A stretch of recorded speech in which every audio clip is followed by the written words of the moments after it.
My dear friends, my dear masters and my dear God's, అందరికీ నమస్కారం. ఈ రాఖీ పౌర్ణమి నాడు ఒక గొప్ప సాంప్రదాయం ఈ రక్షాబంధనం.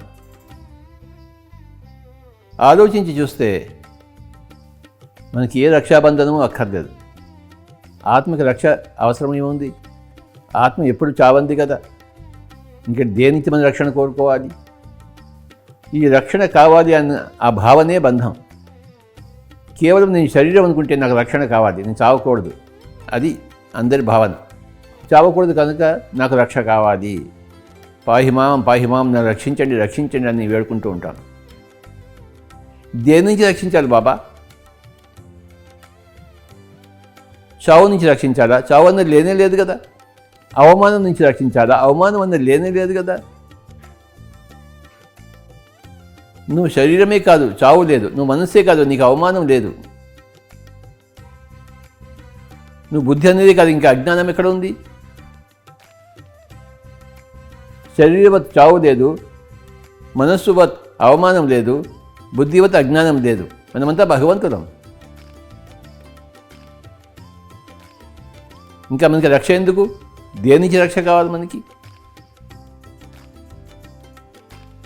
నాకు రక్షణ కావాలి, నేను నిన్ను రక్షిస్తాను అన్నదే ఆ భావనే ఒక బంధనం, మహాబంధనం.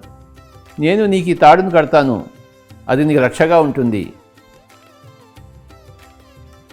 నిన్ను ఆపల నుంచి రక్షిస్తుంది అన్నది ప్రాపంచిక భావన, ఆధ్యాత్మిక సత్యం కాదు. శరీరానికి చావు ఎప్పుడూ లేదు, శరీరం మారుతూ ఉంటుంది. ఆత్మకి చావు ఎప్పుడూ లేదు, ఆత్మ ఎప్పుడు ఎదుగుతూనే ఉంటుంది.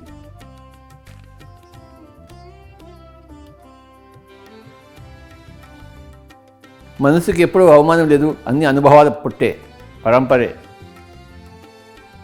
ప్రతి అనుభవంలోంచి మనసు తను తాను కట్టడి చేసుకోవడం నేర్చుకుంటుంటుంది. ఎంతవరకు ఆపద ఉంది అనుకుంటారు అంతవరకు ప్రాపంచికులు అన్నమాట. ఎంతవరకు అయితే ఆపద లేదు అని తెలుసుకుంటామో అంతవరకు మనం ఆధ్యాత్మికులము.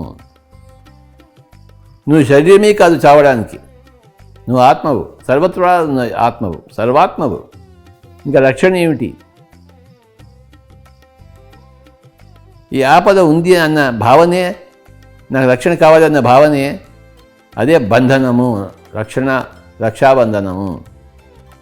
అది బంధించి వేసింది మనల్ని మాయలోంచి బయటికి రావాలి. అంటే నాకు రక్షణ కావాలి అన్న దానిలోంచి బయటికి రావాలి. అదే బంధ మోచనం, బంధ విముక్తి. ఇది ఒకసారి మనకి తెలియదు.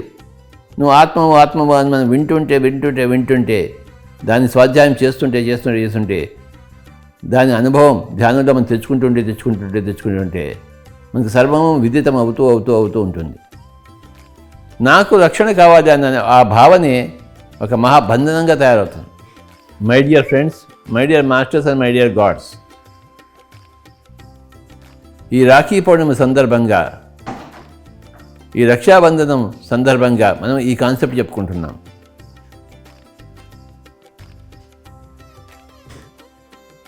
ఆ పద అన్నది ఎక్కడా లేదు. మనసులోంచి ఆపద భావాన్ని తీసేయాలి. ఆ తీసివేయడమే ఆధ్యాత్మికత. అది ఎలా సంభవము? సజ్జన సంగత్యం ద్వారా, స్వాధ్యాయం ద్వారా, ధ్యాన సాధన ద్వారా ఆ ఆపద అనే భావనే తొలగిపోతుంది మనసులో. ఆపదే పోయినప్పుడు ఇంకా రక్షణ భావమే తొలగిపోతుంది. నాకు ఎవరికి రక్షణ అక్కర్లేదు. రక్షణ అన్న భావనే హాస్యాస్పదమైన భావన. My dear friends, my dear masters and my dear God's, నువ్వు ఆపద ఇంకా ఉంది అనుకుంటే నువ్వు ఇంకా మాస్టర్ కాలేదు. ఎప్పుడైతే ఆపద లేని అనే స్థితికి వస్తావు, నువ్వు మాస్టర్ అయ్యావు కింద లెక్క. ఈ రాఖీ పౌర్ణమి సందర్భంగా, ఈ రక్షాబంధనం సందర్భంగా రక్ష అన్నది లేదు, బంధనం అన్నది లేదు అన్న విషయం మనం తెలుసుకుంటున్నాం ఈరోజు. ఈ పిరమిడ్ స్పిరిచువల్ సొసైటీ మూమెంట్ అన్నది విస్తారంగా విజృంభిస్తోంది మన పిరమిడ్ మెడిటేషన్ ఛానల్ ద్వారా. Thank you very much.